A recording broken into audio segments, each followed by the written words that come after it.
Elohim bara eta shama. Listo. Muy buenas tardes a todos y a todas. Desde Cancún, Quintana Roo, aquí son las 6 de la tarde con 6 minutos. Un saludo cordial a todos, sean bienvenidos. Y seguimos con nuestra querida profesora, asesora académica del Instituto Shalem, Liliana Volpi, con una clase más sobre paseamos por la tierra prometida. Vamos por la ruta 3 ya, ¿verdad, La Liliana? ruta 3, sí. Así es. Así que bueno, nada más les quiero recordar que las clases quedan grabadas y que hoy mismo, ya terminando, nosotros las descargamos y las subimos al canal del Instituto Shalem en YouTube para que las puedan seguir viendo las veces que quieran, ¿vale?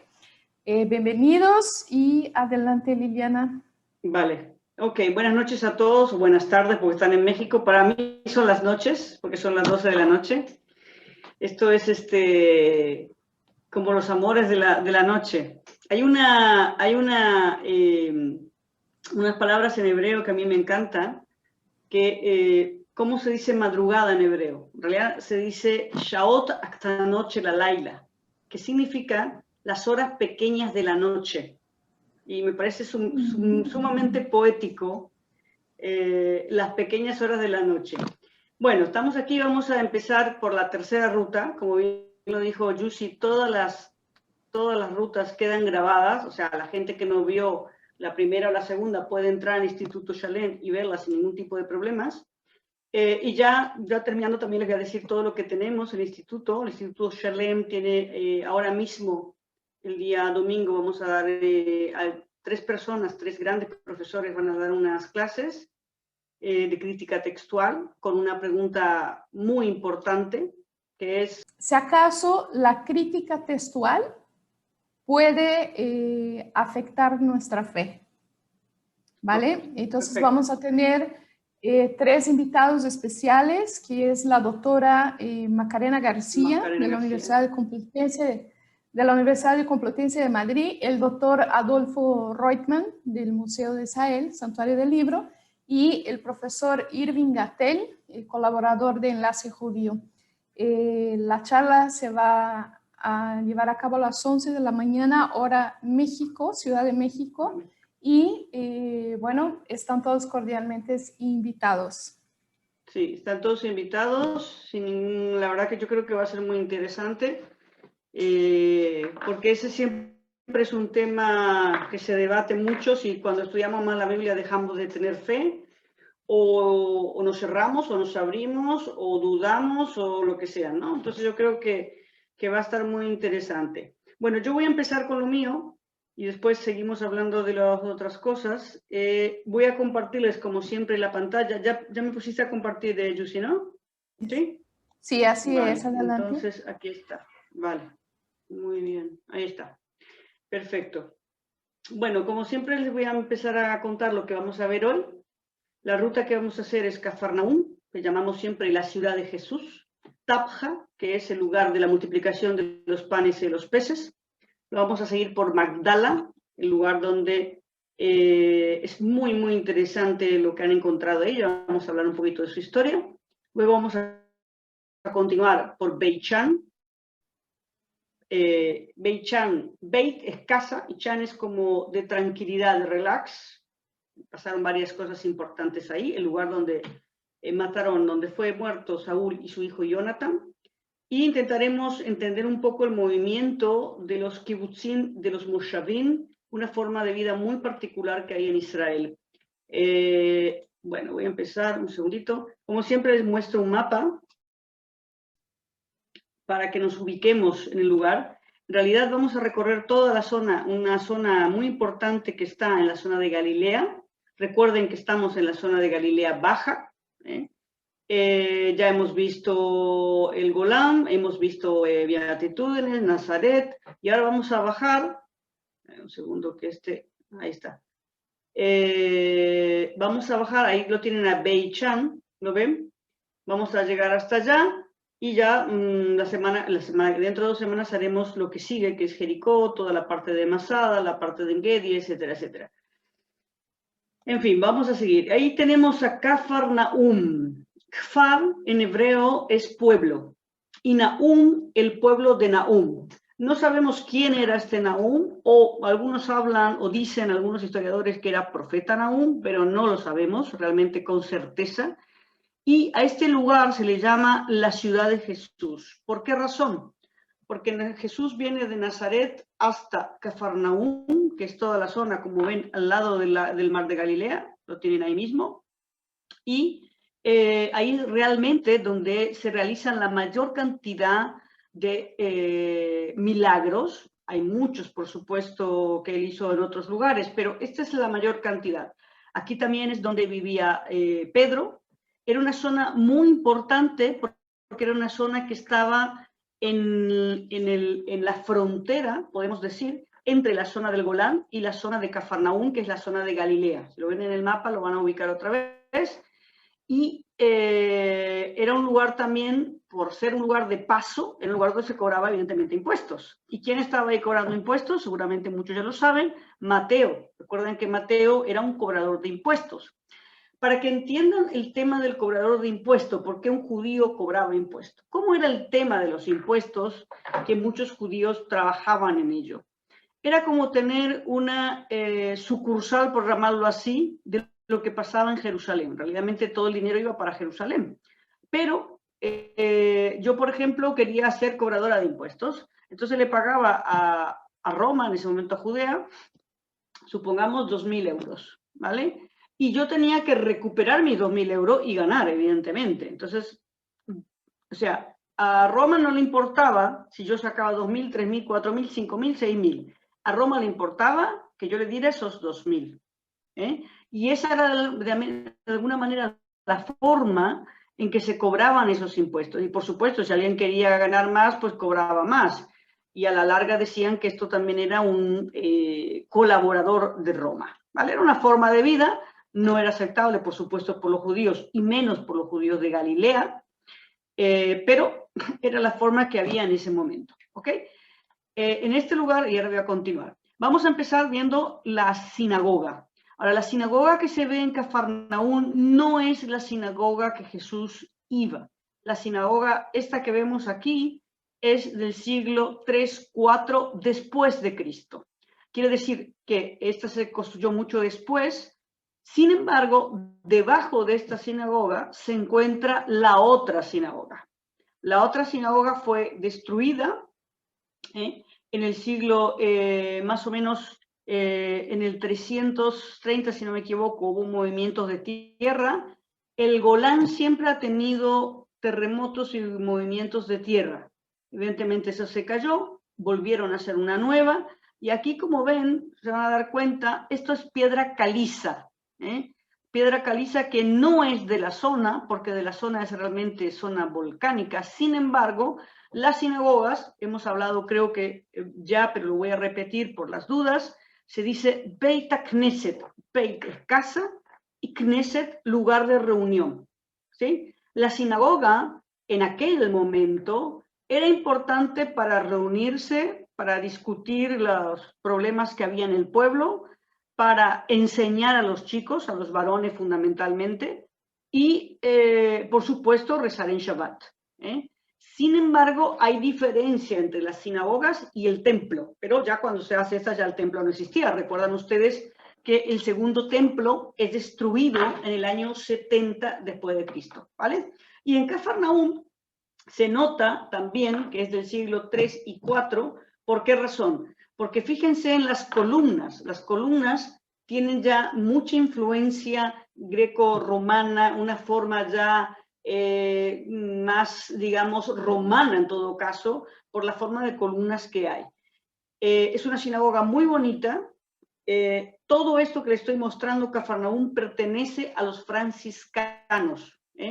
Los franciscanos son los que allá por el siglo XVII, XVIII, principio del siglo XVIII, llegan y comienzan a hacer las excavaciones en Cafarnaúm, adquieren todo este terreno. No olvidemos que en aquella época todavía era el Imperio Otomano, ¿sí? Hasta 1917 que entran los ingleses, todo esto pertenecía al Imperio Otomano. Ya la cronología de la historia se la di en la primera clase, pues lo pueden volver a mirar y a revisar. Aquí estoy con unos turistas míos, con unos peregrinos. Estoy con el padre Jorge, que yo también lo acompaño muchísimo. Él es de Colombia, de la iglesia de Colombia, ahí los franciscanos. Y ahí es donde le pongo cómo se escribe en hebreo, Beit Knesset, La diferencia con el templo, cuando estaba el templo, es que el templo se llamaba Beit HaMikdash, o sea, quiere decir el lugar del templo, el lugar de los santos. Yo le puse esto porque la vez pasada alguien me preguntó qué diferencia había entre sinagoga y templo, ¿vale? Como les digo, el templo se destruyó y a partir de la destrucción del templo fue cuando realmente comenzaron las sinagogas a tener mucho más importancia. Porque es cierto que durante el año la gente rezaba en las sinagogas, pero para las 3 fiestas principales, que son Pesaj, dentro de poco va a ser Pesaj, que es como Pascua, digamos, ya un día voy a hablar de las fiestas para que no nos liemos ahora, Sukkot y Shavuot, son las 3 fiestas de peregrinación, cuando todos los judíos que vivían en Galilea iban a Judea para ir al templo. Por eso se llenaba tanto y por eso había tanta gente cuando Jesús estaba en ese momento en Jerusalén, ¿vale? Esta es la parte, a ver, primero quiero mostrarles esto, que es mejor, cómo eran las casas en aquel momento. Fíjense en el techo de paja. ¿Recuerdan ustedes la parte de la Biblia donde un paralítico, como había tanta gente que quería entrar a verlo a Jesús, abren esto, ¿sí? Abren el techo y lo meten por arriba del techo, Afuera tenían la parte donde estaban los animales y la vida en general se hacía mucho de la parte de afuera. ¿Por qué razón? Primero porque el que conoce la zona, hace mucho calor casi todo el año, muy parecido a Cancún, digamos, o a Cali si hay alguien de Colombia aquí, o a Barranquillas también, y la vida se llevaba más en la parte de afuera. La noche podía refrescar un poco, pero lo que tenían adentro, por supuesto, eran los dormitorios, etcétera. No había tampoco, como ahora, dormitorios, sino más bien una habitación con una parte muy pequeña de intimidad para los dueños de casa, pero ese era el tipo de casa que había, ¿vale? Quiero volver anterior. No, un segundito. Mire, lo van a ver ahí mejor. Todo esto que vemos aquí son restos de las casas que había en Cafarnaúm. Era un pequeño poblado, un pequeño poblado de pescadores. ¿Recuerdan ustedes? Jesús le dice, vengan que los haré pescadores de hombres, vengan que los haré, ¿sí? Síganme. Hay muchísimas partes de la Biblia que hablan de Cafarnaúm y esta zona, que lo ven acá, esta es la iglesia nueva. Esa iglesia fue construida en el año 1990. Justamente fue inaugurada el día de mi cumpleaños, 29 de junio, para que se acuerden el día de San Pedro y San Pablo. Y en la parte de abajo de la iglesia se encuentra, ya se los voy a mostrar, lo que era la casa del apóstol Pedro. Muy importante porque recuerdan que Jesús estaba mucho tiempo ahí, el cura y a la suegra de Pedro, en la sinagoga cura también a la hija de Jairo, o sea, hay muchos milagros en ese lugar. Perdón, voy a anterior, y ahora sí quiero, ahí está. Esta es la iglesia por dentro, ¿vale? Lo que ven en el medio es justamente para que se pueda ver la parte de abajo de la casa antigua. Ahora, ¿por qué lo hacen así? Porque lo que hay abajo realmente son restos arqueológicos de las primeras iglesias. Las primeras iglesias que se hicieron empezaron a hacerse, como bien sabemos, finales del siglo III, principios del siglo IV. Fundamentalmente cuando Santa Ana, la mamá de Santa Elena, la madre de Constantino, va a visitar Tierra Santa, visita varios lugares y se comienzan a hacer iglesias. No es que ella las hace, evidentemente, sino que le dice, aquí se puede hacer, aquí se puede hacer. Y hay otra persona, que ya vamos a ver también más adelante, que se llama Egeria. Egeria fue una peregrina española del siglo IV que visitó todos estos lugares y nos dejó un testimonio muy importante. Incluso pueden comprar el librito, se llama Viaje de Egeria, Peregrina Egeria, chiquitito, pero es muy importante porque ella nos cuenta qué pasaba en el siglo IV en esos lugares. ¿Cómo es que una mujer como una española se fue para allá? Dicen que era pariente de Constantino y por esa razón tenía aparte mucho dinero, ¿sí? Porque para viajar en aquella época, ahora también se necesita mucho dinero, pero en aquella época era más aún quizás porque había que ir con acompañantes, había que ir con gente que la cuidara y todo eso evidentemente se necesitaba bastante dinero.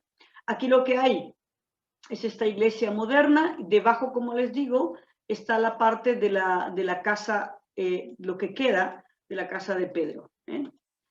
Y aquí ya llegamos a otro lugar que se llama, en realidad le llamamos Tapja, ¿sí? La palabra Tapja es una palabra que deriva, no sé si lo pueden ver aquí, de la palabra heptapegón, ¿sí? Que significa 7 fuentes, porque desde este lugar hacia donde está la iglesia que llamamos el Primado de Pedro, ahí iban 7 fuentes de agua. De hecho, hoy, cuando entramos en la parte del Primado de Pedro, vemos una fuente de agua que llega hasta el mar de Galilea.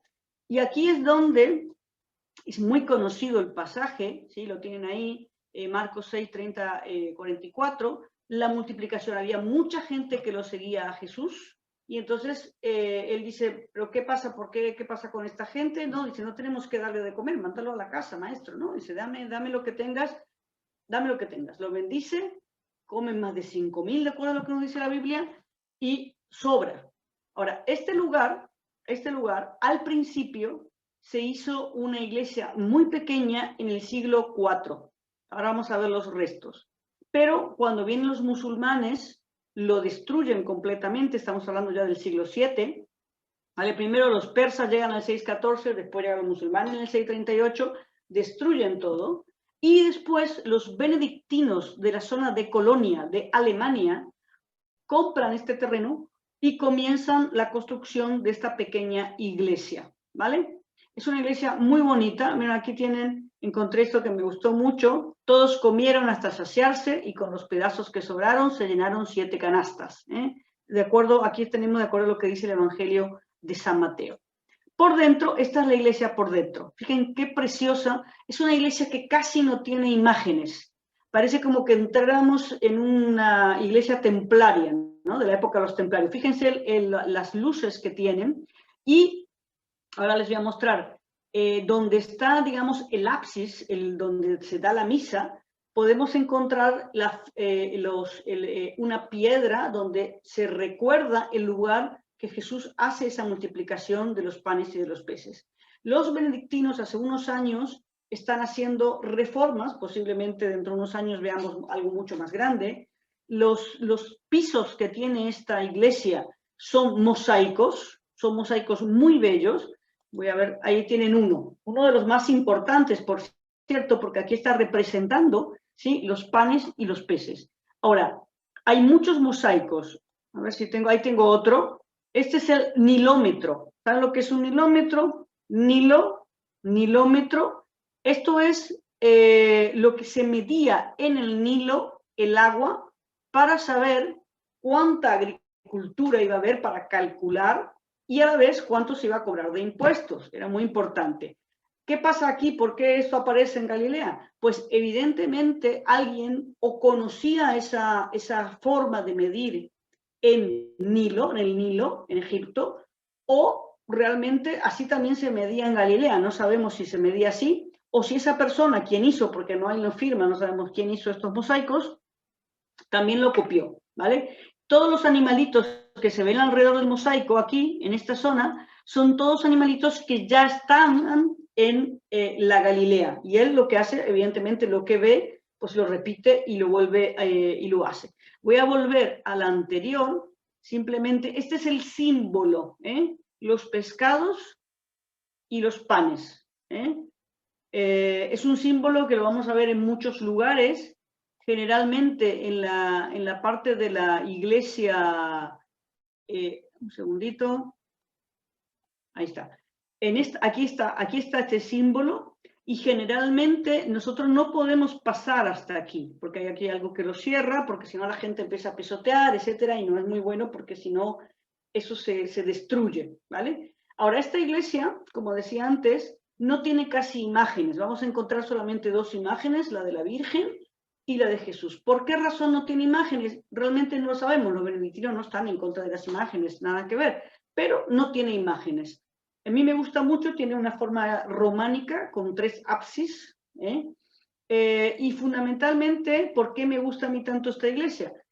Porque creo yo que cuando hay demasiadas cosas, como imágenes o cuadros, etcétera, la gente ve mucho ese tipo de cosas y no entra en la oración, ¿no? Entonces, es un pensamiento mío, no lo vayan a tomar como si esto fuera teología, porque no estoy haciendo teología para nada, pero eso es generalmente lo que a mí me gusta más, ¿no?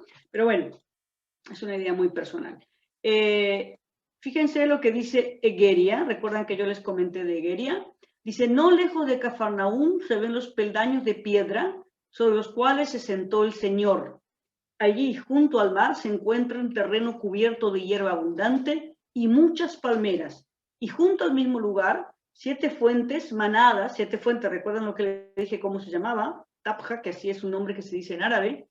Manando de cada una de ellas agua abundante. O sea que en la época de Egeria, esos 7 fuentes fluían. En este lugar, el Señor sació una multitud con 5 panes y 2 peces. La piedra sobre la cual Jesús depositó el pan ha sido convertida en un altar. Junto a las paredes de aquella iglesia pasa la vía pública. Recuerdan que les dije que es un lugar muy importante porque está la zona de Galilea y la zona del Golán, donde se pasaba, donde Mateo tenía su telonio. Sobre el monte de Sino, que ya lo mismo hace 2 semanas, hay un lugar donde subió el Señor para pronunciar las bienaventuranzas. Este librito, si no lo tienen, intenten conseguirlo porque es muy interesante.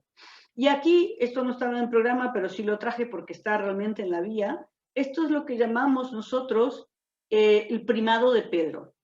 Cuando Jesús muere y resucita en Jerusalén, los mismos apóstoles, muy deprimidos, muy, digamos, mal, se van hacia Galilea, vuelven a Galilea y comienzan a pescar. Y un día que no pueden pescar, realmente estaban, digamos, mal, y ven que alguien les dice cómo tienen que tirar las redes y traen un montón de pescado y ya los está esperando él. Ellos al principio no lo reconocen a Jesús, lo está esperando ya con fuego y todo para comer. Dentro de esta iglesia hay una piedra que se conmemora, que se llama Mesa Christi, la mesa de Cristo, ¿sí? Que es el lugar realmente donde Jesús les da de comer, las acompaña a ellos, después lo reconocen, y también es el lugar donde Jesús confirma a Simón Pedro como el que va a estar frente a la comunidad. De alguna manera lo perdona a Pedro, ¿sí? Porque recuerdan ustedes que Pedro lo había negado 3 veces. ¿Sí? Sin embargo, Jesús le pregunta 3 veces, ¿me quieres, Pedro? ¿Me quieres, Pedro? Y él dice, sí, Señor, tú sabes que te quiero. Le pregunta 3 veces. Y después lo vuelve a confirmar a Simón Pedro frente a la comunidad. Dice, acá le pongo en alusión a los 3 negaciones de Pedro en Jerusalén. Está en Mateo 16, 13, 20. A partir del siglo XII se conoce la iglesia como la iglesia de los 12 tronos o los carbones en referencia a las brasas con las que Jesús usó para el pescado, ¿vale? Ahí está la iglesia por dentro, ahí tienen a la piedra, es una iglesia muy, pero muy sencilla. Fíjense que está hecha con piedra de basalto. También pertenece a los franciscanos. Hay que decir también que los franciscanos, la mayoría de los lugares católicos están en manos de los franciscanos porque ellos son los representantes del Vaticano en Tierra Santa. Eso no significa, como en el caso de los benedictinos, que no puedan tener una iglesia también, por supuesto que hay, pero la mayoría de los lugares está representado, de los católicos, están con los franciscanos, ¿vale? Bueno, vamos a ir a Magdala. Los descubrimientos de Magdala, el lugar, vamos a empezar por el nombre Migdal, quiere decir como torre, ¿vale? Parece ser que antiguamente había ahí una torre realmente, que miraba toda la zona de Galilea. Magdala también está, les voy a mostrar el mapa de nuevo, está muy cerca de Cafarnaúm. Todo está alrededor del mismo lago, ¿vale? Los descubrimientos y los restos de la sinagoga y otros elementos arqueológicos importantes encontrados en la zona, ¿sí?, nos demuestran la rica vida de los habitantes de Galilea. Aquí hay el padre Juan Solana. Él estaba buscando, él trabajaba como director de Notre Dame, que es un hotel que pertenece al Vaticano, pero que está alquilado para los legionarios de Cristo, ¿vale? Y el padre Juan Lozana había ido a la zona de Galilea a buscar un lugar donde poder construir un hospedaje. Y realmente él cuenta que él sintió un llamado en esa zona, porque la zona realmente es bastante grande, podría haber sido ahí, podría haber sido más adelante, unos kilómetros más adelante, o sea, toda esa zona es posible, se puede construir. Sin embargo, él sintió ese lugar, comenzaron a hacer investigaciones, a sacar todo para empezar a construir, y de pronto se encuentran con los cimientos de una sinagoga del siglo I, que fue un gran descubrimiento. Ahí lo tienen, ese es uno de los restos arqueológicos más importantes que se encontraron, esta piedra donde hay símbolos, aquí no se ve mucho, pero hay símbolos que eran símbolos del templo, ¿vale? Nosotros cuando vamos a visitar a Magdala, recuerdan María Magdalena, María Magdalena, una mujer, yo no voy a entrar en ella, tenemos un curso muy interesante con la profesora Marisa Ventura sobre María Magdalena, los cátaros, etc. Se habló mucho de ella, se sigue hablando de ella y se hablará, me imagino, también. Solamente era una gran seguidora de Jesús y una mujer que tenía dinero, tenía una posición económica, y muchos dicen que realmente también ayudaba al grupo económicamente. Ella pertenecía, toda esa zona, la zona esta era muy, muy rica porque trabajaban con el pescado, una cosa que hasta el día de hoy se sigue haciendo, ¿vale? Ahí tienen lo que son los restos de la sinagoga, ¿vale? Como dijimos, es una sinagoga del siglo I, así que hay casi un 90% de que Jesús realmente estuviera en esta sinagoga, ¿ok? Por lo cual, cuando él vino, que quisieron hacer ahí un hospedaje, tuvieron que mover todo el proyecto hacia otro lado, porque evidentemente no iban a destruir lo que habían encontrado. Esta es la iglesia que se hizo, que está casi al final, y fíjense, es una verdadera belleza, donde está, esto es como si fuera el ábside, el lugar donde el sacerdote hace la misa, es una barca, y atrás, fíjense la ventana, atrás se ve todo el mar de Galilea. O sea, a la hora que hagan la misa ahí es una maravilla, la mañana, la tarde, la noche, bueno, ellos están abiertos creo que hasta las 6 de la tarde, es realmente una maravilla, la gente es muy amable, es un lugar muy limpio también, y fíjense, alrededor están todos los apóstoles, incluso quien lo traicionó, incluso Judas, solo que no está, digamos, como santo, sino más bien está ahí, ¿sí? Están todos los apóstoles, ¿vale? Antes de entrar a la iglesia, está, fíjense, ahí dice María Magdalena, y está el atrio de las mujeres, donde en el atrio de las mujeres hay 8 columnas, cada columna, fíjense, una es María, eran las mujeres que seguían a Jesús, María Magdalena, Susana y Juana, la esposa de Cusa, María y su hermana Marta, Salomé, la madre de Santiago y Juan, la suegra de Simón Pedro, y María de Cleofas. Voy a volver otra vez, perdón, ok. Esta columna, hay varias columnas donde está escrito los nombres de las mujeres, y hay una columna que no tiene nombre y que uno puede hacer una donación, y en el momento que comienzan a escribir van a escribir también, ¿no? Pero toda esa parte es muy bonita con todas las columnas, y al final la iglesia como la que vimos anteriormente. Y este es un cuadro que se encuentra en la parte de abajo de esta iglesia, que era realmente la parte del camino, ¿sí?, que llevaba desde la sinagoga hacia donde estaba el puerto antiguamente. Ahora, el pintor Daniel Cariola, que es un pintor chileno, hizo una imagen que a mí personalmente me fascina, me encanta, que es el encuentro de Jesús con la hemorroísa. Fíjense cómo la mujer tiene su mano realmente desgastada. Recuerden que tenía más de 10 años sangrando y sangrando y sangrando. Ella le toca el manto a Jesús, y eso hace de que ella se cure instantáneamente. Pero él siente como que una energía se ha ido.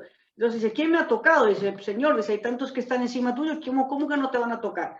Pero él se da cuenta que es otra cosa. Y ella tenía vergüenza, porque una mujer así era una mujer que era desechada, o sea, nadie quería estar con ella, nadie quería hablar con ella, era como pecadora, ¿no? Aunque no hubiera hecho nada, pero bueno, tenía esa enfermedad, se había gastado todo lo que tenía para que la curaran y nadie la podía curar, nadie la había curado. Y entonces, ¿qué le dice Jesús? Te has sanado, ve en paz. O sea, ni se enoja con ella, ni tampoco ni es agresivo, ni mucho menos, pero se da cuenta que una energía ha salido de él. Y eso es lo que representa, fíjense qué belleza. Es muy difícil, yo no sé pintar, ojalá supiera, pero sé por pintores que es muy difícil plasmar las manos y los pies. Es parte del cuerpo que son muy difíciles. Y fíjense qué bien logrado que fue un regalo que hizo este pintor para la iglesia, ¿vale? Bueno, sigo. ¿Por qué les sigo así? Porque para que vean que vamos a bajar, vamos a ir bajando, ¿vale? Vamos a ir llegando hacia la zona de Beit-Shan. Ok. Primero les quiero mostrar una parte cronológica de la ciudad de Beit-Shan, ¿sí? Que comienza en la época ya de los egipcios. Ahí lo tienen ustedes, Tum-Osi. Estamos hablando del siglo X antes de Jesucristo. A ver si logro un segundito. Quiero mostrarles algo antes. Fíjense, en el mapa donde está Beit-Shan, también está en un cruce de caminos, ¿vale? El cruce de caminos entre la zona de Galilea, la zona del sur, porque ya van bajando hasta llegar a la zona, lo que es hoy Jerusalén, era Judea, ¿sí? Tenemos a un lado Siria, Asiria, y más arriba tenemos también toda la zona de la altura de Golán. O sea, era un lugar también de paso. Era un lugar que se convirtió en una zona muy importante porque había también muchas fuentes de agua en una parte de industria textil. Eso tuvo bastante relevancia. Incluso llegó a ser una polis. Significa que fue una ciudad que tenía muchísimo peso. Pero ya voy a llegar a ello. Aquí fíjense, después de los egipcios llegaron los filisteos. ¿Recuerdan ustedes que la guerra que siempre ha habido eternamente los filisteos entre el pueblo de Israel y los filisteos, de ahí viene la palabra Palestina, de hecho, hay una lucha muy cerca de ahí, en el monte Gilboa, y en ese lugar es donde los filisteos matan a Saúl y a Jonatán. Como saben ustedes, David llora amargamente la muerte de su amigo y por rabia, él invade en esa zona y conquista toda la zona de Beit-Shan. Ya les voy a mostrar después la ciudad. Ahora estoy haciendo simplemente un pequeño repaso cronológico, ¿vale? En el 732 a.C. lo conquistan los asirios. Recuerden que toda la zona que hoy es Galilea se llamaba Israel y toda la zona de lo que es Jericó se llamaba Samaria y Judea, que es Jerusalén, ¿no? Estaba dividido en 3 partes, como lo vimos al principio. Y esa zona es conquistada por los asirios, ¿vale? Ya en el siglo IV se funda Esquitópolis, ¿sí? Ya estamos hablando de la época en que llega Alejandro Magno. Alejandro Magno, como bien sabe, fue un gran conquistador, una persona muy joven. Y Alejandro Magno fue una persona que cambia completamente todo lo que es una conquista, porque trae el griego, trae las costumbres, pero no obliga a los judíos a convertirse. Por supuesto que va a tener unas grandes influencias en el futuro, ya sea porque se van a crear los gimnasios, ya sea porque incluso va a haber muchos judíos que como van a querer ir al gimnasio, van a hacerse una operación para que no se le note que tienen la circuncisión. Era como que querían estar en 2 mundos. ¿Qué pasa con Alejandro Magno? Conquista tanto hoy mismo, si nosotros tenemos que ir por donde Alejandro Magno conquistó, tendríamos que tomar un avión por varias horas, ¿vale? Y Alejandro Magno crea lo que hoy nosotros llamamos la globalización. ¿Qué significa? Que yo puedo comerme una hamburguesa en España y una Burger King me la puedo comer en México o en Estados Unidos o en Colombia. Es lo mismo, ¿vale? O sea, o puedo comprar un producto aquí de Estados Unidos sin tener que viajar a Estados Unidos. Y eso es lo que se comienza a crear con un imperio tan grande, donde hay tanto comercio, donde el idioma que se habla fundamentalmente es el griego, ¿vale? Y entonces, por eso digo yo que Alejandro Magno fue el que trajo la globalización, ¿eh? Ya ven ustedes en qué época.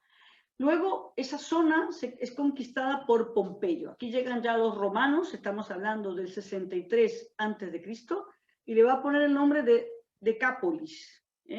Decápolis, polis, que quiere decir ciudades. Era una confederación de 10 ciudades, con una gran influencia greco-romana, ahora lo van a ver.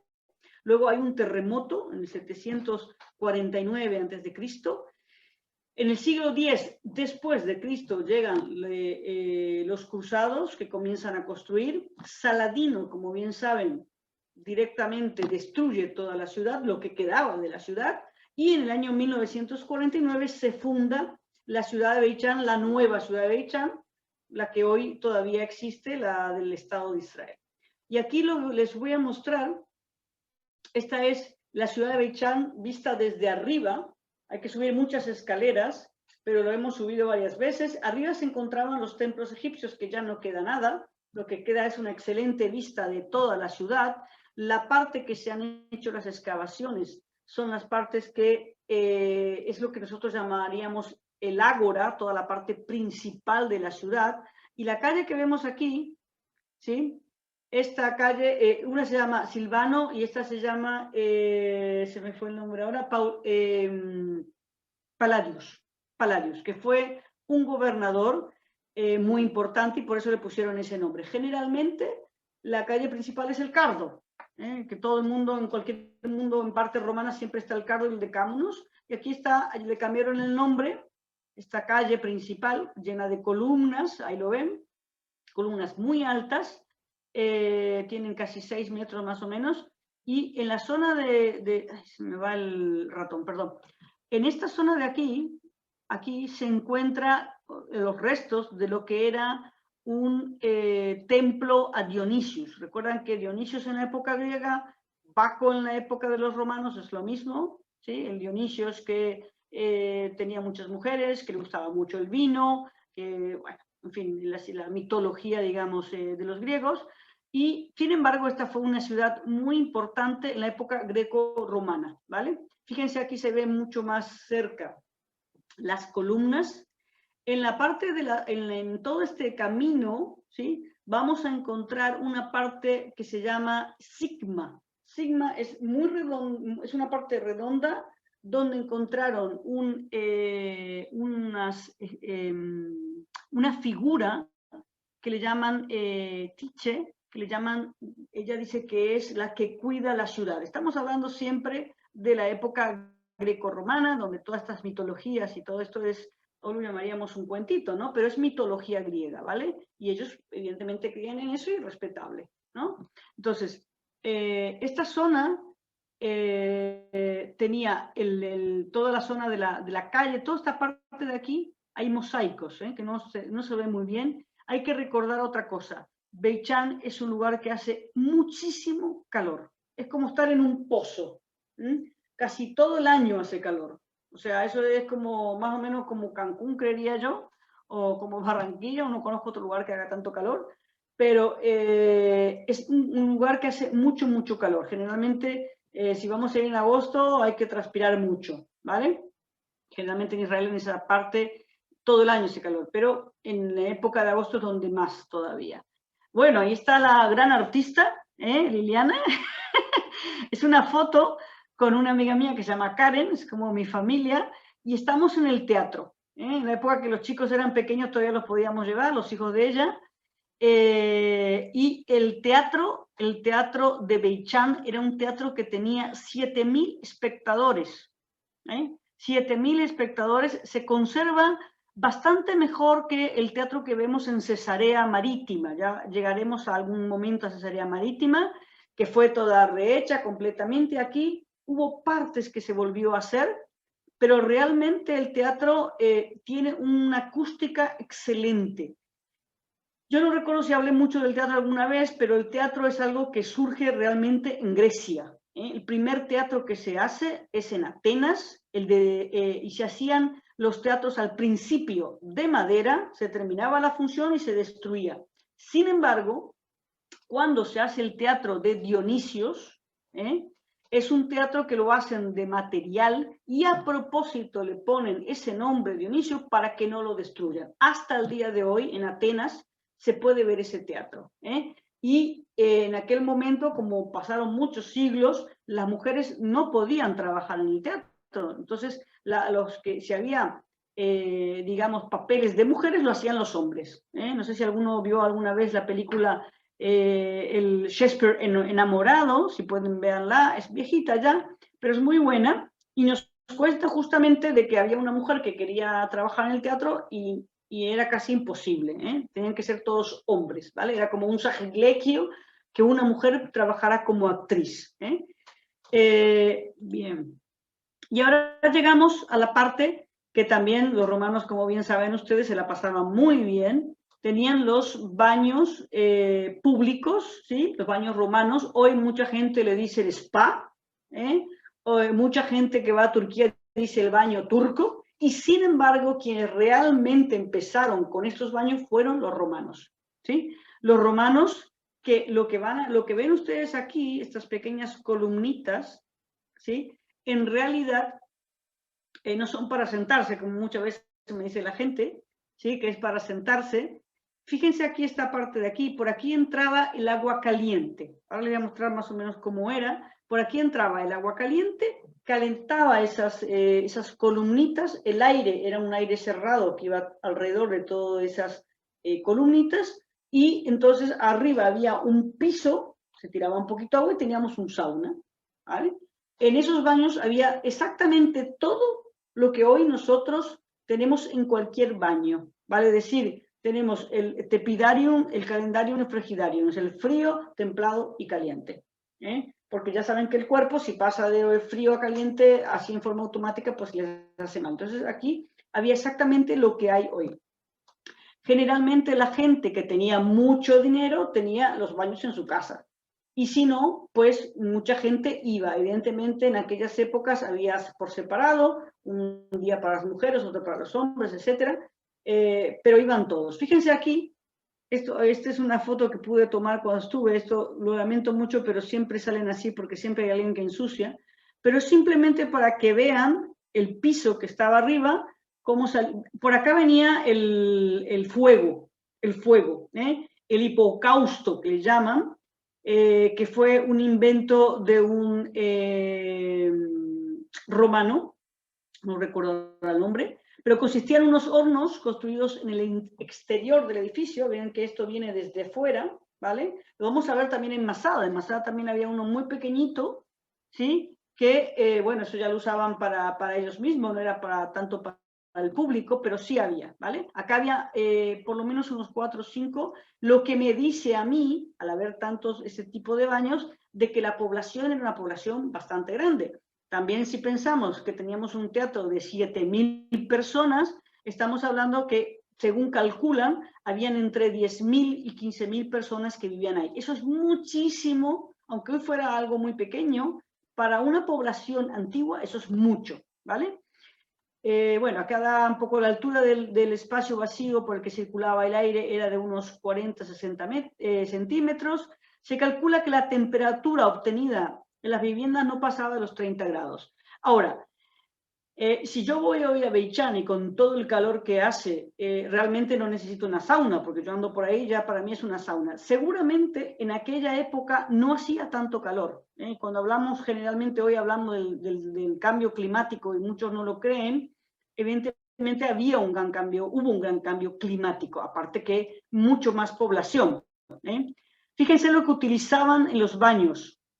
Esto que ven aquí son como uno transpira, ¿vale? Con eso se sacaban, digamos, la transpiración y así también iban limpiando todos los poros, para hacerse masajes, para tirarse agua, para tomar agua, ¿vale? O sea, tenían absolutamente de todo, ustedes saben, hay un cuento que dicen que quien realmente comienza a cobrar los baños para entrar es Vespasiano. Recuerden que Vespasiano es el que va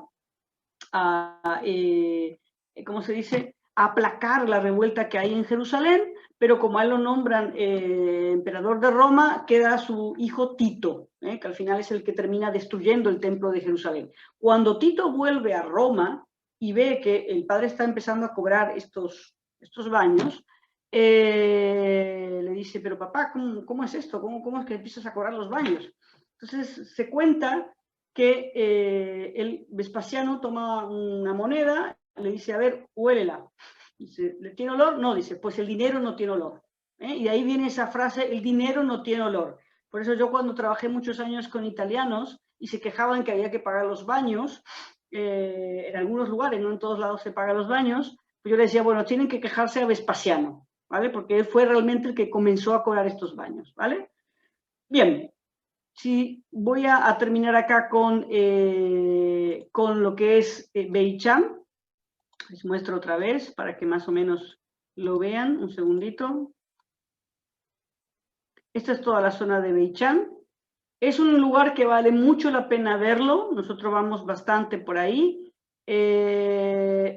Una cosa importante, las excavaciones realmente Beit Sham, como dijimos, recuerdan ustedes, que en el siglo VIII hay un terremoto, cae todo, después se levanta un poco, vuelve otra vez y ya en la época de Saladino termina. Y en el año 1984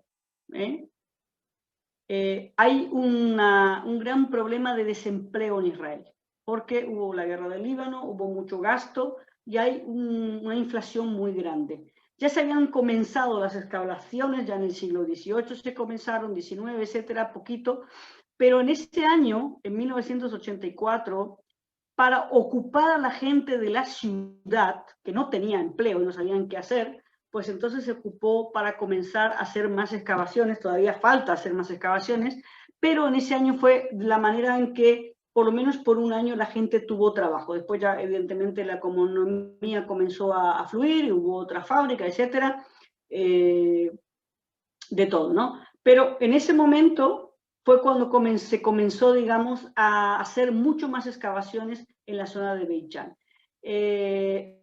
Ya les digo, es un lugar muy interesante para visitarlo. Vamos a pasar, bien. Y ahora llegamos a otra parte que suele interesar mucho a la gente, que es el kibutz. La palabra kibutz viene de la palabra en hebreo kvutzá, que quiere decir grupo, ¿vale? El primer kibutz se crea en el año 1909. Es el kibutz de Gania, que está pegadito a la Galilea, ¿vale?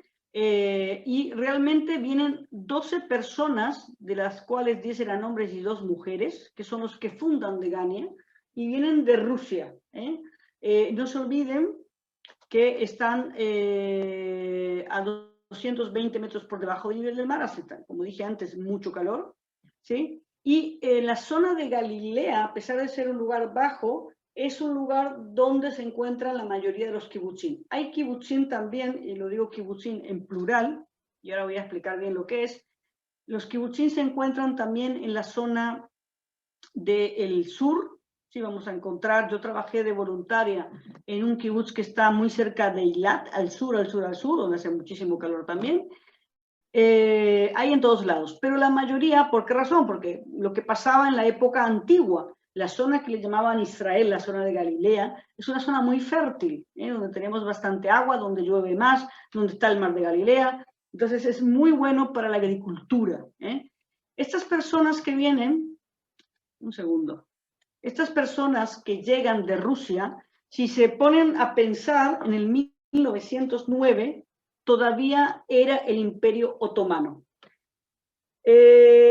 Cuando viene mucha gente y me dice a mí de que los judíos echamos a los palestinos y y todo ese mantra que lamentablemente muchos repiten, sin saber realmente la historia, lo que ocurre aquí es de que el Imperio Otomano empieza a vender terreno, ¿vale?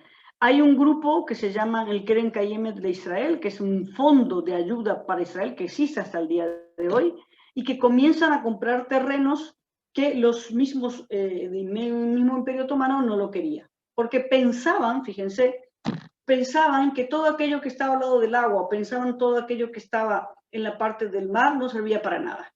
Entonces, ¿para qué? Lo vendían y aparte necesitaban dinero. Estos kibutzim que se comienzan a crear son comunas. Fíjense, aquí les puse el kibutz Laví. A mí me encanta este kibutz, nosotros vamos muchísimo ahí. Es un kibutz religioso. ¿Qué quiere decir religioso? Que ahí trabaja gente con la kipá, son judíos no ultra ortodoxos, sino son religiosos con kipá, ortodoxos. Los fines de semana trabaja gente que es fuera del kibutz y ellos tienen todo, como diríamos, a rajatabla, todo lo que es el tema de la religión. En el medio del kibutz hay también una sinagoga muy interesante. Acá hay una señora que se llama Fanny, que no la veo hace 2 años, así que yo espero que esté, que es mexicana, que ella llegó hace ya más de 50 años a Israel, y siempre que yo llevo peregrinos les da todo un paseo por el kibutz para que lo conozcan y contarles un poquito la historia. ¿Cuáles eran las características cuando se crea el kibutz? ¿Vale?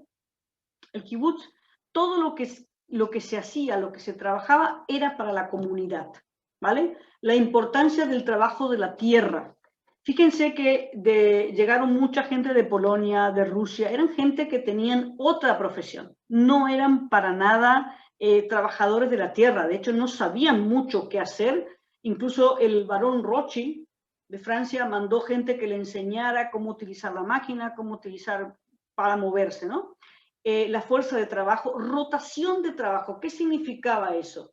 Que si yo hoy trabajaba con la vaca, mañana podía trabajar en el comedor y pasado podía trabajar sembrando. O sea, se iba rotando el trabajo para que yo supiera todos los trabajos. Yo me estoy poniendo como si yo fuera de la época, ¿no? Soy un poquito más joven.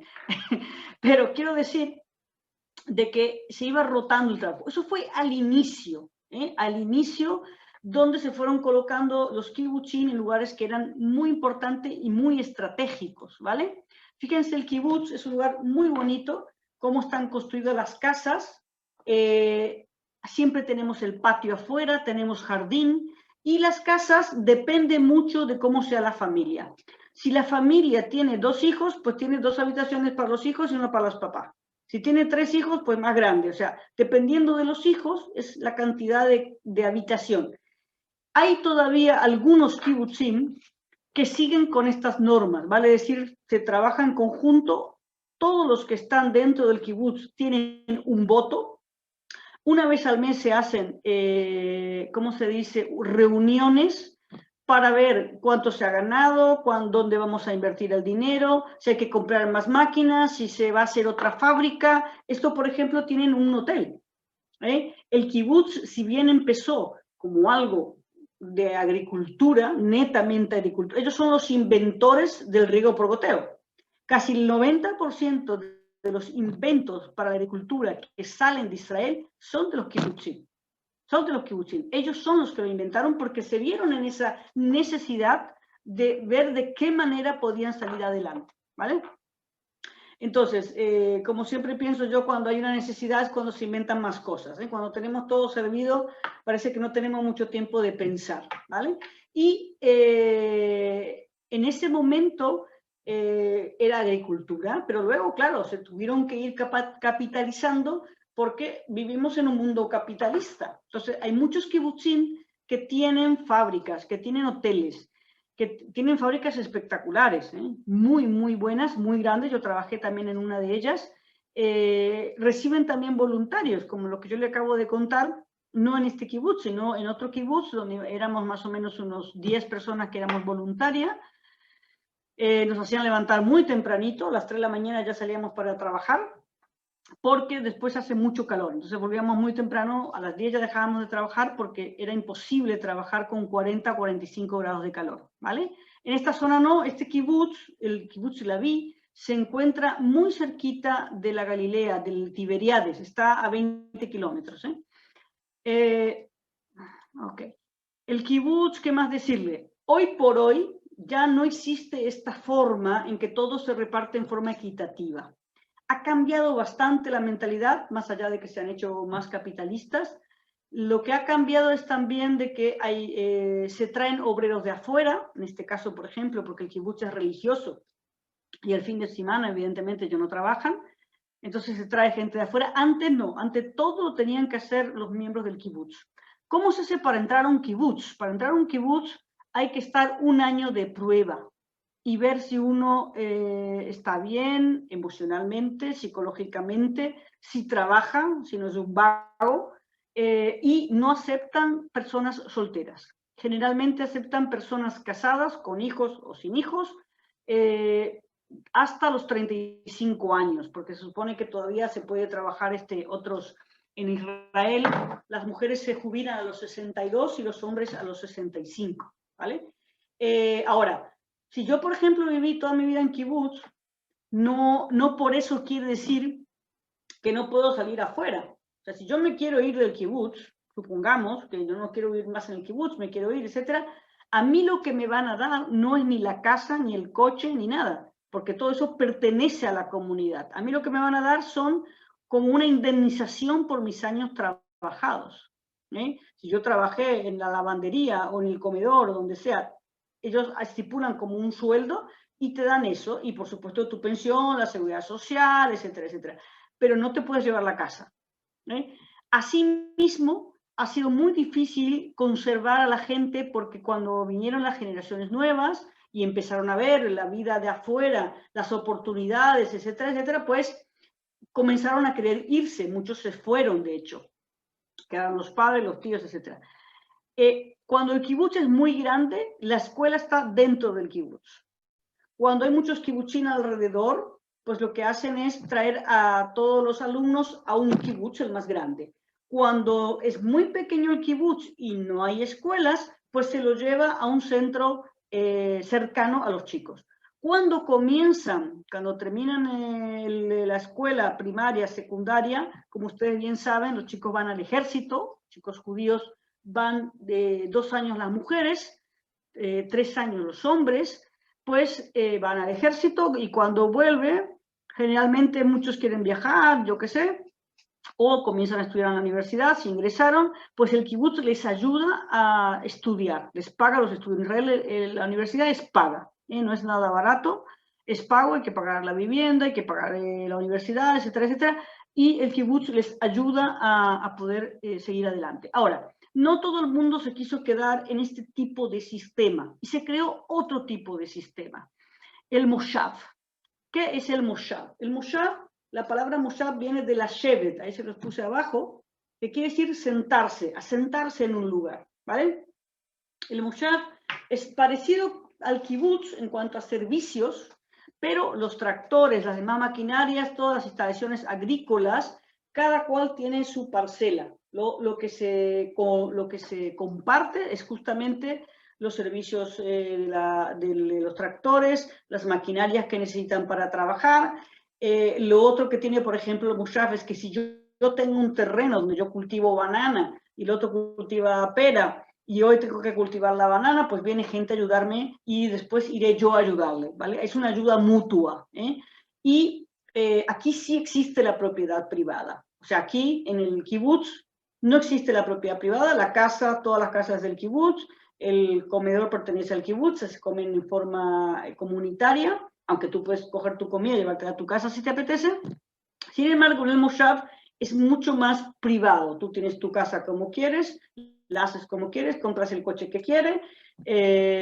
Lo que sí, al estar todos juntos en el moshav, se ayudan mutuamente, ya les digo, para cultivar y también luego para vender eso, ¿ok? Porque después hay que llevarlo a comerciar y se lleva a comerciar todo junto. Este es el kibutz que les acabo de mostrar, que se creó en 1921. Fíjense, algo muy interesante. Miren, aquí, en el medio, se encuentran los lugares de servicio, las escuelas, por ejemplo, en este caso. Hay también un pequeño hospital. Por cierto, eso también hay en todos los kibbutz, en los moshavim. Pequeño, como un lugar de primeros auxilios, donde hay siempre una enfermera, un médico viene de vez en cuando, y si no hay que llevarlo a la ciudad cercana.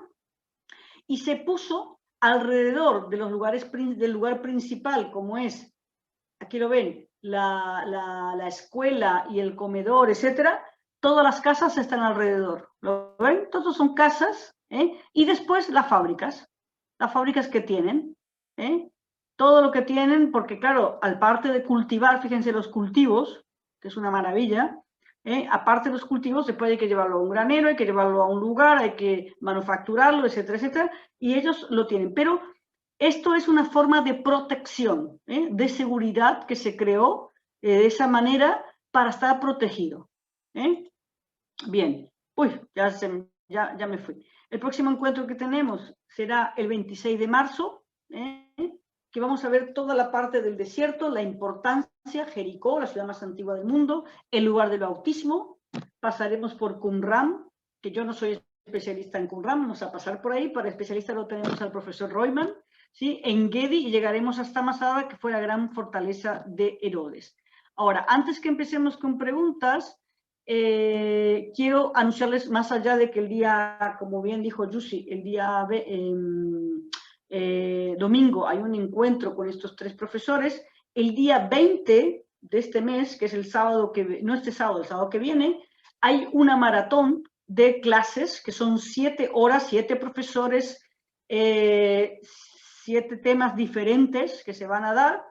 Evidentemente, eso va a quedar grabado y después durante el año lo pueden volver a ver. Si no pudieron estar por la mañana al inicio, pueden estar por la tarde. Si no pudieron estar por la tarde, pueden estar por la mañana y después lo siguen viendo.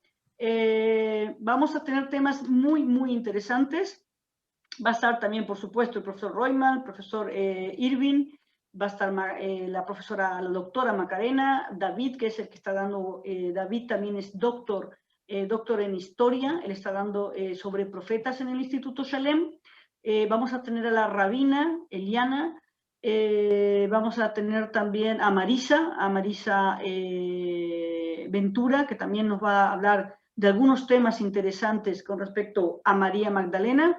Y yo voy a dar un tema que no es el tema que toco siempre, pero es como en Israel va a haber pronto las cuartas elecciones en año y medio, pues voy a tocar un poco el tema de las elecciones, de la parte moderna, pero ligada un poco a lo que fueron las sextas en la época antigua. Va a estar, yo creo que muy interesante. El precio que tiene es irrisorio, son $20, o sea, es realmente irrisorio para lo que yo veo generalmente que me mandan cursos, etcétera, etcétera. Yo también pago cursos. Y es realmente, como digo, completamente irrisorio, ¿no? O sea, que si se quieren anotar, por favor entren al Instituto Shalem, se pueden anotar ahí, y yo sé que no van a defraudarse. Bien, empezamos con las preguntas. Listo, Liliana, tenemos una pregunta. Bueno, primero, gracias por la exposición, muy interesante. Tenemos una pregunta de Aurora. ¿De dónde procedía el agua para los baños de vapor? Para los baños de vapor, pues los traían. Cerca de donde está Beit Sham, donde vieron que mostramos la vista de Beit Sham, en la parte de atrás había mucha agua, porque había, ¿cómo se dice esto? No ríos, fuentes de agua. No se olviden que yo les dije también de que era un lugar muy importante textil.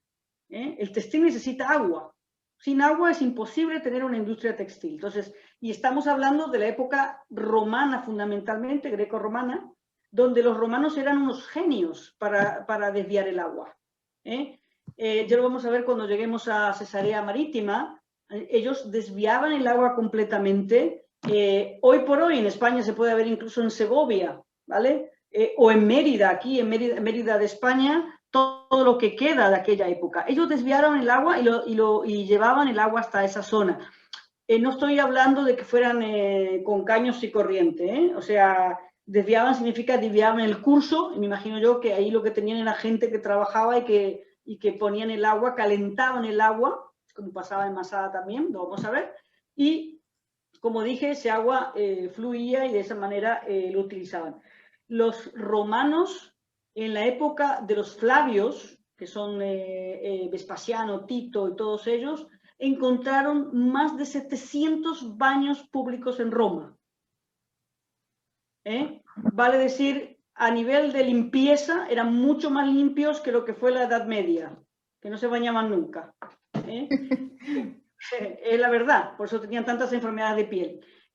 De todas maneras, el agua venía realmente de las fuentes que está atrás del monte, donde está la parte alta que vimos al principio, simplemente ahí no se ve, que ahí también estaba toda la parte de la población, porque donde se han hecho las excavaciones en Beichán es simplemente en la parte de las partes públicas, donde estaban los negocios, donde estaba la calle principal, el shopping center, como le digo yo, los baños, el teatro, el ágora, o sea, todos esos lugares principales. Toda la parte de las casas todavía falta mucho por excavar, pero no sé cuándo lo harán, y por ahora igualmente para recorrer eso se necesita tiempo.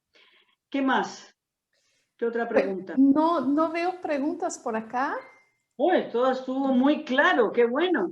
Sí, me parece que sí. Me parece que sí. ¿Estuvo muy claro? Solamente teníamos la pregunta de Aurora. No sé si alguien más quiere aprovechar para hacer No preguntas. sé si a Aurora le fue claro o si necesita que le diga alguna cosa más. Aurora, sí contestó tu pregunta. Mira, Juan Gómez, veo que está con la mano levantada, pero no creo que haya posibilidad de abrir. A ver. Vamos a ver. Aquí veo yo. Mariela. Así. ¿Cómo se hace para obtener la tierra para crear un kibutz o mostrar el kibutz cuenta con la junta directiva? Genial, sí. Les explico. Al principio, como les dije, se compraban los terrenos en la época del Imperio Otomano y también en la época de los ingleses, pero ya cuando se crea el Estado de Israel, todos los terrenos pasan a ser, muy buena pregunta por cierto, pasan a ser del Estado. El Estado, si yo digo mañana quiero crear un kibutz, tengo un grupo de comunidad de gente y quiero crear un kibutz. Entonces el Estado te da por 10 años un terreno. Vale decir, dentro de 10 años tengo que empezar a pagar, pero no es todo gratis, porque necesito maquinaria, necesito gente que quiera trabajar, etcétera, etcétera. O sea, el problema de ahora con Israel, que se ha convertido en una potencia a nivel tecnológico y muy poca gente quiere trabajar en la tierra, como antiguamente se hacía. Hay que decir también que muchos palestinos de la zona de Belén, de Jericó, etcétera, van a trabajar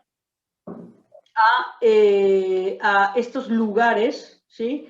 Por eso, y esto entre paréntesis, a mí me dio mucha gracia, por no decir mucha pena, cuando los que boicotean a Israel para que no compren sus productos no se dan cuenta que a la larga están boicoteando también a muchos palestinos que están trabajando en Israel, que Israel le da trabajo, fundamentalmente también a muchas mujeres. Nosotros hemos recorrido muchos, en un momento dado, con un grupo de Chile, muchos lugares donde se hacen zumo de naranja con la fábrica de naranjas y de zumos y de jugos y qué sé yo, trabajan la mayoría, son mujeres palestinas, porque no tienen trabajo en la zona de Jericó. Si no está turismo, pues no tienen nada. En Belén pasa lo mismo, seguramente algunos de los que están acá saben lo que pasa en Belén, saben lo que pasa en Jericó, entonces tienen que buscar trabajo en otro lado.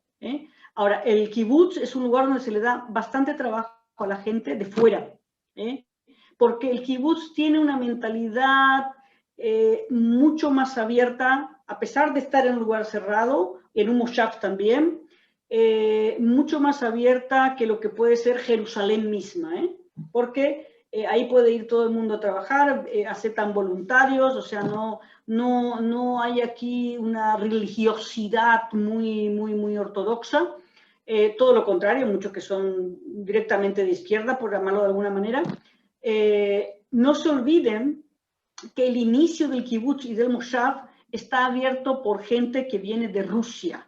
Cuando hablamos de 1909, no se olviden que en 1917 fue la Revolución Rusa.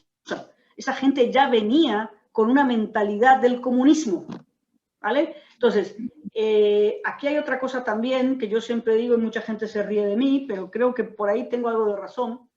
Creo que el único sistema comunista que funcionó fue el kibutz, porque ni siquiera en Rusia funcionó el comunismo, ¿vale? Y si ojalá en Latinoamérica se hubiera utilizado este tipo de kibutz o moshav, yo estoy casi 99% segura, por no decir 100, de que habría menos hambre. El problema en Latinoamérica, y hablo en general, Colombia, México, Chile, Argentina, Uruguay, donde quiera, que la gente es muy individualista. Para hacer un kibutz, para hacer un moshav, es necesario tener mentalidad de grupo. No que yo me siento y el otro, mientras, como tengo trabajo, como tienen trabajo, yo tengo para comer y tengo qué sé yo, no me interesa. No, es una cuestión de sacrificio de grupo, pero ya ven que ellos han salido adelante y hoy son también potencias.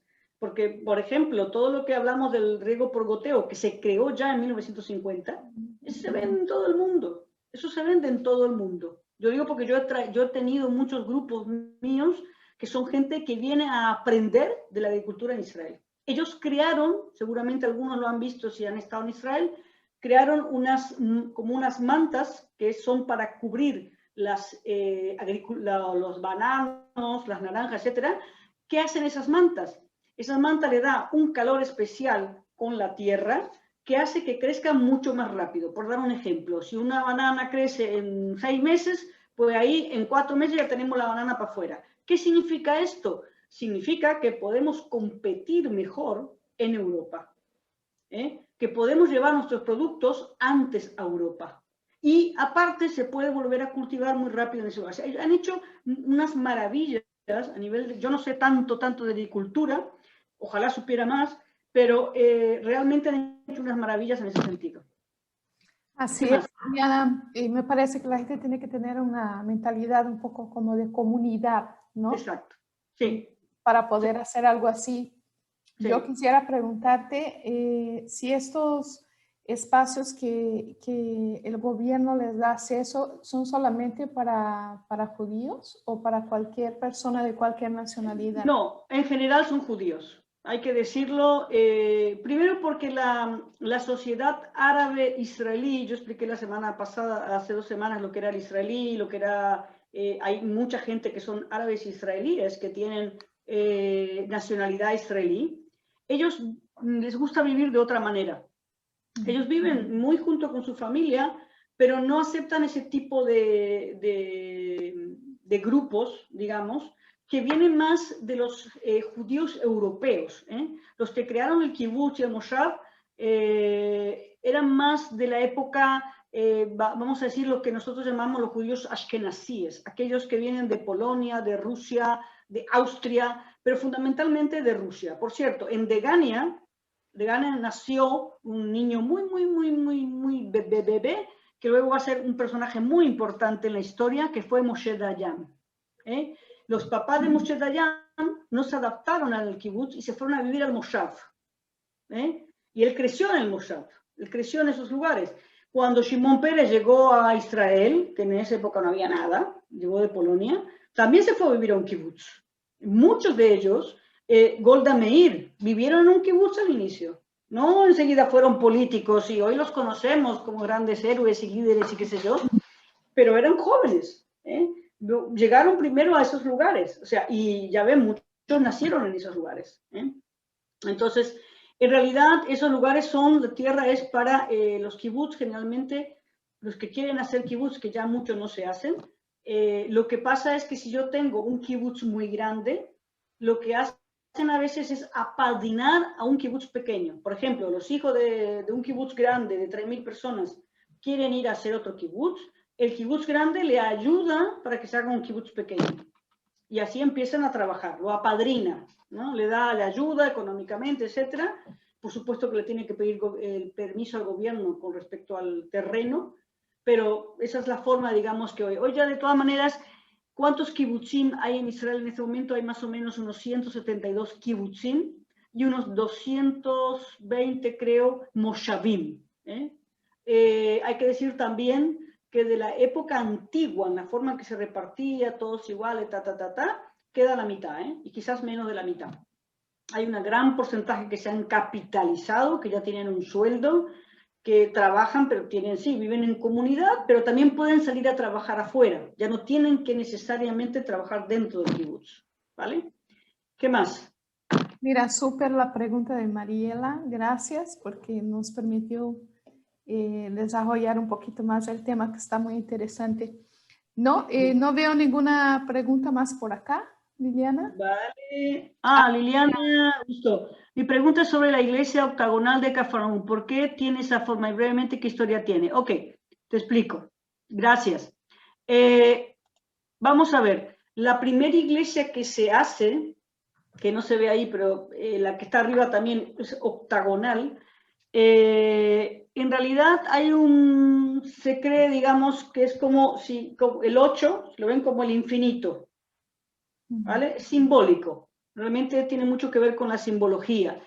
Yo no soy profesora de arte, pero digamos que eso es lo que se dice. De hecho, el domo de la roca también es de 8, a pesar de que es del Islam, ¿vale?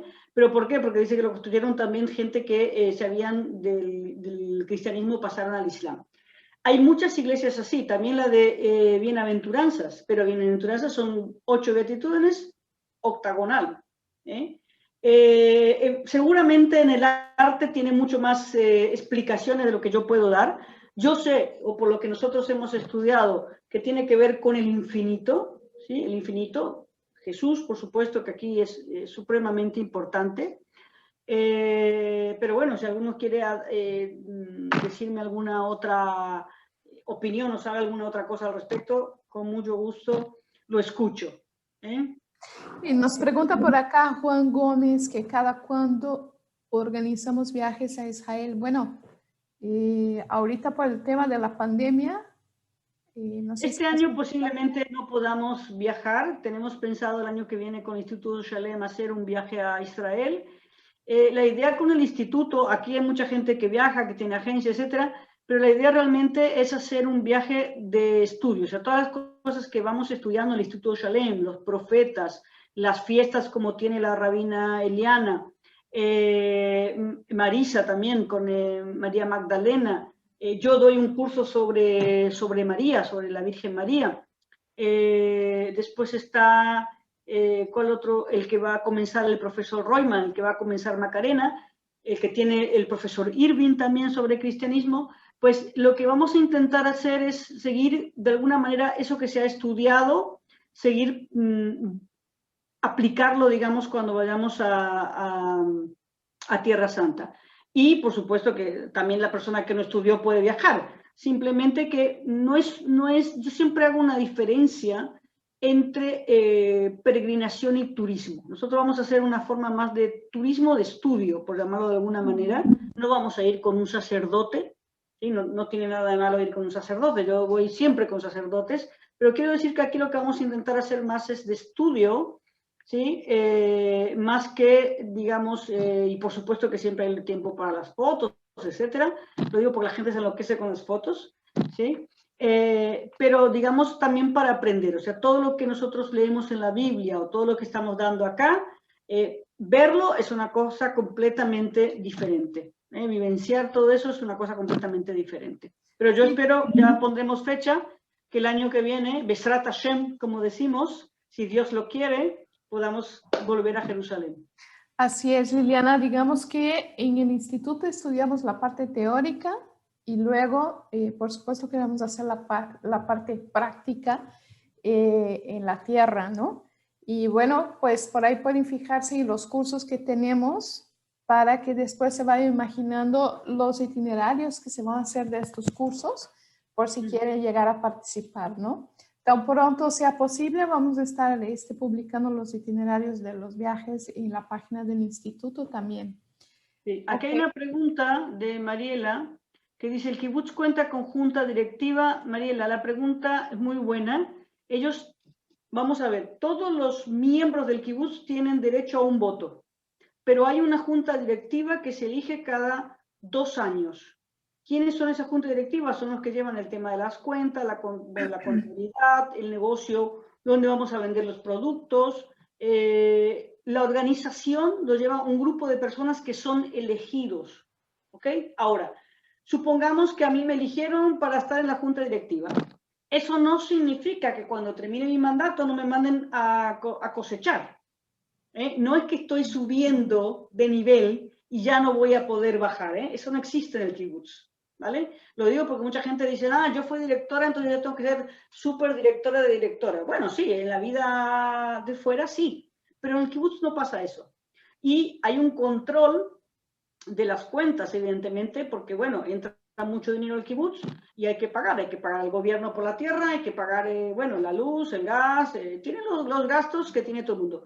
Dicho esto, tienen también, ellos estipulan un pequeño estipendio, dinero para los miembros, para cada uno, y algunos ya tienen sueldos, ya tienen sueldos. Se paga igualmente la jubilación de todos los que están ahí, la seguridad social, porque el día que se jubilen, ya sea que se jubilen dentro del kibutz o fuera del kibutz, pues necesitan tener cómo continuar. ¿Y todo esto, Liliana, lo organiza el gobierno o quién elige No. la junta directiva? Cuando se fueron creando los kibutzim, ellos mismos lo eligen. O sea, cada kibutz tiene sus propios estatutos. Eso no significa, vamos a suponer que si una persona, y ha pasado, mata a alguien dentro del kibutz, el kibutz lo va a juzgar, no. El que mató a alguien tiene que ir a la ley como todo el mundo, la policía, la ley, el juicio, etc. Estamos hablando que tienen estatutos para dentro de lo que pasa dentro del kibutz. Te doy otro ejemplo. El coche, por ejemplo, no todo el mundo tiene coche en un kibutz. Hay un coche por cada 5 personas, pero yo este fin de semana quiero salir, entonces yo me tengo que anotar en una lista para que a mí me den el coche.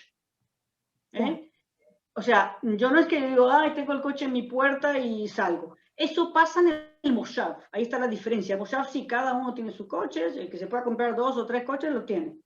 No hay problema.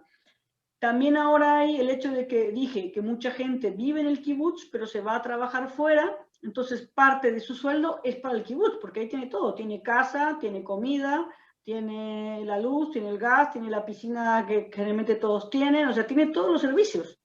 ¿Para qué necesita dinero? Ya, quiero creer que es más o menos, bueno, yo vivo en un residencial. ¿Sí? Y independiente de lo que pasa afuera con los vecinos de afuera, dentro hay un reglamento. Claro, sí. Es algo por el estilo, ¿no? Tiene que haber, evidentemente, porque no puede ser una anarquía, que cada uno haga lo que quiera. Okay. Tiene que haber una reglamentación y se ha ido cambiando poco a poco las reglamentaciones, fundamentalmente porque lo que digo, ya como inicia el kibutz, ya muchos ya no siguen esa misma forma. ¿Hay alguna otra pregunta acá? Nada. No. Creo que no. Muy bien, amigos, los invito primero que nada al día domingo, donde están en Facebook, en el Instituto Shalem, pueden entrar y anotarse, es completamente gratuito. El día 20, como digo, son 7 horas y es regalado el precio por $20 realmente. Y nosotros nos volvemos a encontrar dentro de 2 semanas, el día 26 de marzo, que si Dios me permite estar en Israel, no lo sé, estoy intentando viajar, pero está difícil la cosa, porque aunque tengo ciudadanía, gracias Marta, aunque tengo ciudadanía israelí, pues no todos los vuelos están llegando, entonces, bueno, a ver si el 22 me dejan llegar. Así es, así es. Bueno, pues gracias, Diana. Mira, gracias. Sí, seguiremos por un buen periodo, tengo entendido, todavía con las clases de Liliana. Sí. Todavía Liliana tiene mucho que enseñar, mucho que llevarnos a conocer, mucha información relevante para ir un poquito conociendo más antes de viajar. Y bueno, también quería invitarlos, no sé si ustedes están enterados, pero Liliana también imparte un diplomado en el Instituto Shalem que se titula María, Mujer, Madre y Discípula, sobre María judía, la María judía, la Virgen María, y es muy interesante, yo tuve la oportunidad de tomarlo y realmente se los recomiendo También tenemos en nuestra tienda su libro. Muy interesante también el libro. Y bueno, ella siempre está compartiendo y promocionando los cursos de los demás profesores. Así que ahora me toca un poquito como que también contar la labor y todo lo que está haciendo Liliana en el Instituto Shalem. Agradezco a todos, a ti Liliana, gracias por tu tiempo, por compartirnos y bueno, pues esperamos ver todos el domingo a las 11 de la mañana hora Ciudad de México y la charla para saber un poco cómo conciliar ahí la crítica textual con nuestra fe. Con nuestra fe. Ahí los esperamos. Hasta Saludos pronto. a todos, muchas gracias. Gracias a todos. Gracias. Elohim bara et hashamayim, hallelujah.